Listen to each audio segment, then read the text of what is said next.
ओम शांति। 18 अक्टूबर 2025। बाप दादा के मधुर महावाक्य बच्चों प्रति। मीठे बच्चे, आत्म अभिमानी होकर बैठो, अंदर घोंटते रहो, मैं आत्मा हूँ।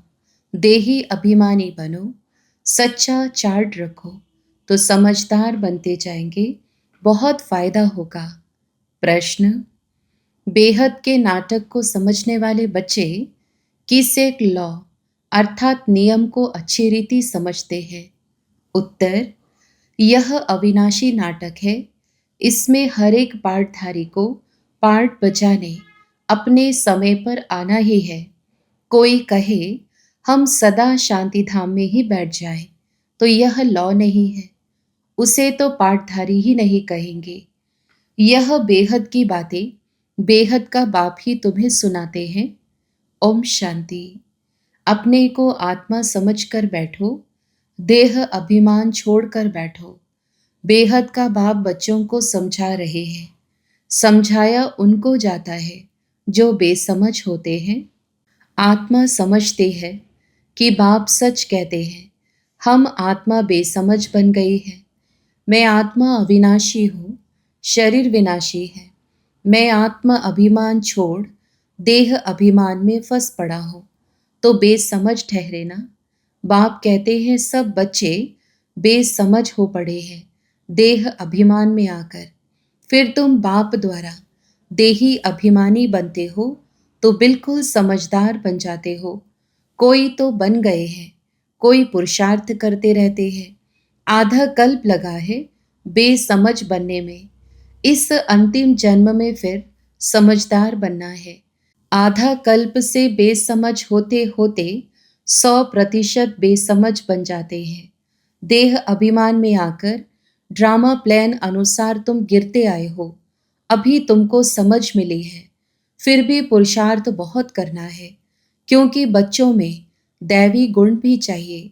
बच्चे जानते हैं हम सर्वगुण संपन्न 16 कला संपूर्ण थे, फिर इस समय निर्गुण बन पड़े हैं, कोई भी गुण नहीं रहा है। तुम बच्चों में भी नंबरवार पुरुषार्थ अनुसार इस खेल को समझते हैं। समझते समझते भी कितने वर्ष हो गए हैं, फिर भी जो नए हैं वह अच्छे समझदार बनते जाते हैं, औरों को भी बनाने का पुरुषार्थ करते हैं। कोई ने तो बिल्कुल नहीं समझा है, बेसमझ के बेसमझ ही है। बाप आए ही हैं समझदार बनाने। बच्चे समझते हैं माया के कारण हम बेसमझ बने हैं। हम पूज्य थे तो समझदार थे, फिर हम ही पुजारी बन बेसमझ बने हैं। आदि सनातन देवी देवता धर्म प्राय लोप हो गया है। इनका दुनिया में किसको पता नहीं है। यह लक्ष्मी नारायण कितने समझदार थे, राज्य करते थे। बाप कहते हैं तत्त्वम। तुम भी अपने लिए ऐसे समझो। यह बहुत बहुत समझने की बातें हैं। सिवाय बाप के कोई समझा न सके। अभी महसूस होता है बाप ही ऊंचे थे ऊंच, समझदार थे समझदार होगा ना। एक तो ज्ञान का सागर भी है, सर्व का सद्गति दाता भी है, पतित पावन भी है। एक की ही महिमा है। इतना ऊंचते ऊंच बाप आकर के बच्चे बच्चे कहे, कैसे अच्छी रीति समझाते हैं। बच्चे अब पावन बनना है, उसके लिए बाप एक ही दवाई देते हैं। कहते हैं योग से तुम भविष्य 21 जन्म निरोगी बन जाएंगे। तुम्हारे सब रोग दुख खत्म हो जाएंगे। तुम मुक्ति धाम में चले जाएंगे। अविनाशी सर्जन के पास एक ही दवाई है, एक ही इंजेक्शन आत्मा को आए लगाते हैं। ऐसे नहीं कोई मनुष्य बैरिस्ट्री भी करेंगे, इंजीनियरी भी करेंगे, नहीं। हर एक आदमी अपने धंधे में ही लग जाते हैं। बाप को कहते हैं आकर पतित से पावन बनाओ, क्योंकि पतित पने में दुख है। शांति धाम को पावन दुनिया नहीं कहेंगे, स्वर्ग को ही पावन दुनिया कहेंगे। यह भी समझाया है मनुष्य शांति और सुख चाहते हैं। सच्ची सच्ची शांति तो वहाँ है जहाँ शरीर नहीं, उसको कहा जाता है शांति धाम। बहुत कहते हैं शांति धाम में रहे, परंतु लौ नहीं है, वह तो पाठधारी हुआ नहीं। बच्चे नाटक को भी समझ गए हैं। जब एक्टर्स का पाठ होगा, तब बाहर स्टेज पर आकर पाठ बजाएंगे। यह बेहद की बातें बेहद का बाप ही समझाते हैं। ज्ञान सागर भी उनको कहा जाता है। सर्व के सद्गति दाता पतित पावन है। सर्व को पावन बनाने वाले तत्व नहीं हो सकते। पानी आदि सब तत्व हैं, वह कैसे सद्गति करेंगे? आत्मा ही पाठ बजाती है। हठ योग का भी पाठ आत्मा बजाती है। यह बातें भी जो समझदार है वही समझ सकते हैं। बाप ने कितना समझाया है। कोई ऐसी युक्ति रचो जो मनुष्य समझे। कैसे पूज्य सो फिर पुजारी बनते हैं। पूज्य है नई दुनिया में, पुजारी है पुरानी दुनिया में। पावन को पूज्य, पतित को पुजारी कहा जाता है। यहाँ तो सब पतित हैं, क्योंकि विकार से पैदा होते हैं। वहाँ है श्रेष्ठ, गाते भी हैं संपूर्ण श्रेष्ठाचारी। अभी तुम बच्चों को ऐसा बनना है। मेहनत है, मुख्य बात है याद की। सभी कहते हैं याद में रहना बड़ा मुश्किल है। हम जितना चाहते हैं याद में रह नहीं सकते हैं। कोई सच्चाई से अगर चार्ट लिखे तो बहुत फायदा हो सकता है। बाप बच्चों को यह ज्ञान देते हैं कि मन मना भव। तुम अर्थ सहित कहते हो। तुम्हें बाप हर बात यथार्थ रीति अर्थ सहित समझाते हैं। बाप से बच्चे कई प्रकार के प्रश्न पूछते हैं। बाप करके दिल लेने के लिए कुछ कह देते हैं, परंतु बाप कहते हैं मेरा काम ही है पतित से पावन बनाना। मुझे तो बुलाते ही इसीलिए हो। तुम जानते हो हम आत्मा शरीर सहित पावन थी। अभी वही आत्मा शरीर सहित पतित बनी है। 84 जन्मों का हिसाब है ना। तुम जानते हो अभी यह दुनिया कांटों का जंगल बन गई है। यह लक्ष्मी नारायण तो फूल है ना। उन्हों के आगे कांटे जाकर कहते हैं आप सर्वगुण संपन्न, हम पापी कपटी हैं। सबसे बड़ा कांटा है काम विकार का। बाप कहते हैं इस पर जीत पहन जगत जीत बनो। मनुष्य कहते हैं भगवान को कोई ना कोई रूप में आना है। भागी रथ पर विराजमान हो आना है। भगवान को आना ही है पुरानी दुनिया को नया बनाने। नई दुनिया को सतो प्रधान, पुरानी को तमो प्रधान कहा जाता है। जबकि अभी पुरानी दुनिया है तो जरूर बाप को आना ही पड़े। बाप को ही रचयिता कहा जाता है।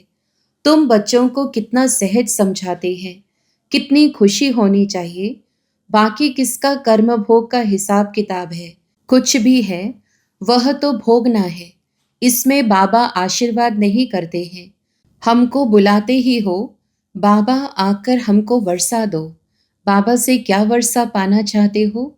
मुक्ति, जीवन मुक्ति का। मुक्ति जीवन मुक्ति का दाता एक ही ज्ञान सागर बाप है, इसलिए उनको ज्ञान दाता कहा जाता है। भगवान ने ज्ञान दिया था, परंतु कब दिया, किसने दिया, यह किसको पता नहीं है। सारा मुंझारा इसमें है। किसको ज्ञान दिया यह भी किसको पता नहीं है। अभी यह ब्रह्मा बैठे हैं, इनको मालूम पड़ा है कि हम सो नारायण था, फिर 84 जन्म भोगे। यह है नंबर 1 में। बाबा बतलाते हैं मेरी तो आंखें ही खुल गई। तुम भी कहेंगे हमारी तो आंखें ही खुल गई। तीसरा नेत्र तो खुलता है ना। तुम कहेंगे हमको बाप का सृष्टि चक्र का पूरा ज्ञान मिल गया है। मैं जो हूँ जैसा हूँ, मेरी आंखें खुल गई है। कितना वंडर है। हम आत्मा फर्स्ट हैं और फिर हम अपने को देह समझ बैठे। आत्मा कहती है हम एक शरीर छोड़ दूसरा लेता हूँ, फिर भी हम अपने को आत्मा भूल देह अभिमानी बन जाते हैं। इसीलिए अब तुमको पहले पहले यह समझ देता हूँ कि अपने को आत्मा समझ बैठो। अंदर में यह घोटते रहो कि मैं आत्मा हूँ। आत्मा ना समझने से बाप को भूल जाते हो, फील करते हो। बरोबर हम घड़ी घड़ी देह अभिमान में आ जाते हैं।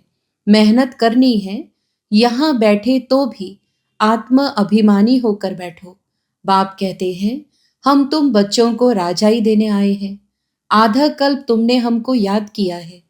कोई भी बात सामने आती है तो कहते हैं हाय राम, परंतु ईश्वर व राम कौन है यह किसको पता नहीं। तुमको सिद्ध करना है। ज्ञान का सागर, पतित पावन, सर्व का सद्गति दाता, त्रिमूर्ति परमपिता परमात्मा शिव है। ब्रह्मा विष्णु शंकर तीनों का जन्म इकट्ठा है। सिर्फ शिव जयंती नहीं है, परंतु त्रिमूर्ति शिव जयंती है। जरूर जब शिव की जयंती होगी तो ब्रह्मा की भी जयंती होगी। शिव की जयंती मनाते हैं, परंतु ब्रह्मा ने क्या किया? लौकिक, पारलौकिक और यह है अलौकिक बाप। यह है प्रजापिता ब्रह्मा। बाप कहते हैं नई दुनिया के लिए यह नया ज्ञान अभी तुमको मिलता है, फिर प्राय लोप हो जाता है। जिसको बाप रचता और रचना का ज्ञान नहीं तो अज्ञानी ठहरे ना। अज्ञान नींद में सोए पड़े हैं। ज्ञान से है दिन, भक्ति से है रात। शिवरात्रि का अर्थ भी नहीं जानते, इसीलिए उनकी हॉलीडे भी उड़ा दी है। अभी तुम जानते हो, बाप आते ही है सबकी जोत जगाने। तुम यह बत्तियां आदि जगाएंगे तो समझेंगे इनका कोई बड़ा दिन है। अब तुम जगाते हो अर्थ सहित, वो लोग थोड़े ही समझेंगे। तुम्हारे भाषण से पूरा समझ नहीं सकते। अभी सारे विश्व पर रावण का राज्य है। यहाँ तो मनुष्य कितने दुखी हैं। रिद्धि सिद्धि वाले भी बहुत तंग करते हैं। अखबारों में भी पढ़ता है इनमें इविल सोल है, बहुत दुख देते हैं। बाबा कहते हैं इन बातों से तुम्हारा कोई कनेक्शन नहीं। बाप तो सीधी बात बताते हैं, बच्चे तुम मुझे याद करो तो तुम पावन बन जाएंगे, तुम्हारे सब दुख दूर हो जाएंगे। अच्छा, मीठे मीठे सिकिलधे बच्चों प्रति माता पिता बाप दादा का याद प्यार और गुड मॉर्निंग। रूहानी बाप की रूहानी बच्चों को नमस्ते। धारणा के लिए मुख्य सार। पहला, यथार्थ रीति बाप को याद करने व आत्म अभिमानी बनने की मेहनत करनी है। सच्चाई से अपना चार्ट रखना है, इसमें ही बहुत बहुत फायदा है। दूसरा, सबसे बड़ा दुख देने वाला कांटा काम विकार है। इस पर योग बल से विजय प्राप्त कर पतित से पावन बनना है। बाकी किन्हीं भी बातों से तुम्हारा कनेक्शन नहीं। वरदान, प्रैक्टिकल जीवन द्वारा परमात्मा ज्ञान का प्रूफ देने वाले धर्म युद्ध में विजयी भव। विस्तार, अभी धर्म युद्ध की स्टेज पर आना है। उस धर्म युद्ध में विजयी बनने का साधन है आपकी प्रैक्टिकल जीवन, क्योंकि परमात्मा ज्ञान का प्रूफ ही प्रैक्टिकल जीवन है। आपकी मूरत से ज्ञान और गुण प्रैक्टिकल में दिखाई दे, क्योंकि आजकल डिस्कस करने से अपनी मूरत को सिद्ध नहीं कर सकते, लेकिन अपनी प्रैक्टिकल धारणा मूरत से 1 सेकंड में किसी को भी शांत करा सकते हो। स्लोगन, आत्मा को उज्जवल बनाने के लिए परमात्मा स्मृति से मन की उलझनों को समाप्त करो। मातेश्वरी जी के अनमोल महावाक्य। योग से ही मुक्त होने की शक्ति मिलती है। पहले पहले तो अपने को एक मुख्य पॉइंट ख्याल में अवश्य रखनी है। जब इस मनुष्य सृष्टि झाड़ का बीज रूप परमात्मा है, तो उस परमात्मा द्वारा जो नॉलेज प्राप्त हो रही है वो सब मनुष्यों के लिए जरूरी है।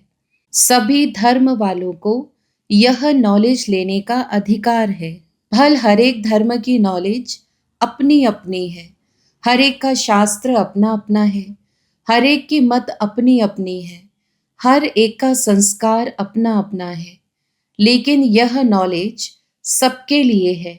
भल वो इस ज्ञान को ना भी उठा सके, हमारे घराने में भी ना आवे, परंतु सबका पिता होने कारण उनसे योग लगाने से फिर भी पवित्र अवश्य बनेंगे।